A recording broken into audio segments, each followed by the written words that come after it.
Electric charge.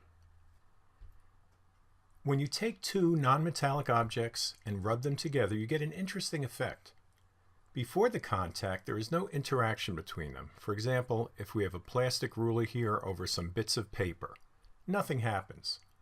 But what happens if we rub the plastic ruler on some fur?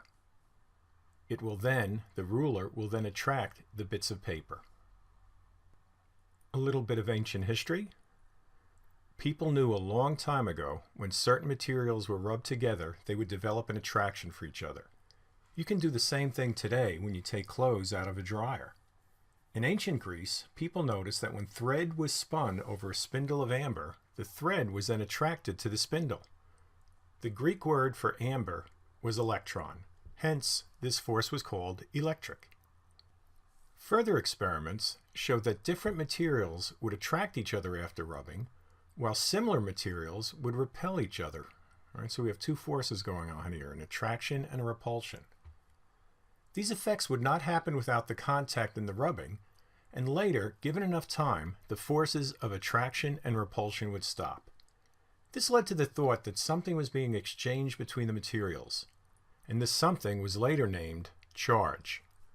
Because objects would be repelled or attracted, it was postulated that this charge came in two types.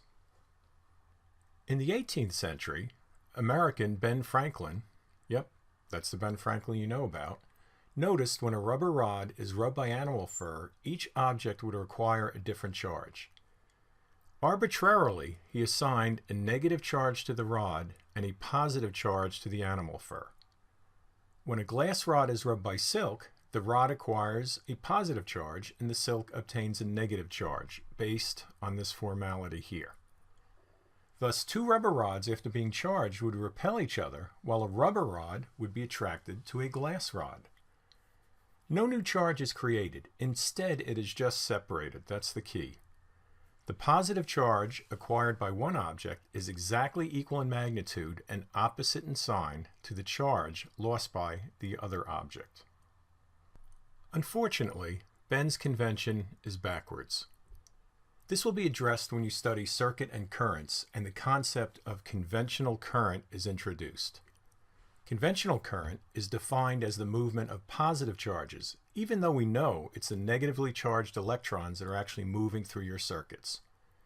Had Ben reversed his polarities, then the direction of the conventional current would be the same as the direction of the electron movement.